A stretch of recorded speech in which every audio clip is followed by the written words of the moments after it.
You are looking at Julien's pronunciation guide, where we look at how to pronounce better some of the most mispronounced words in the world, like this other curious word. But how do you say what you're looking for today?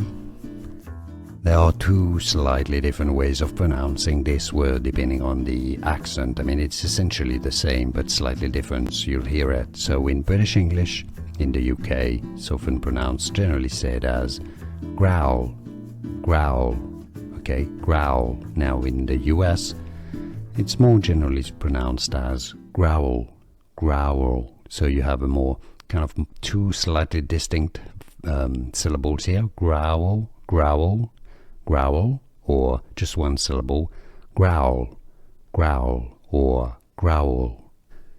Here are more videos on how to pronounce more confusing words and names too many mispronounced. Like this video if you found it useful. I appreciate your support. I'll see you soon and thanks for watching.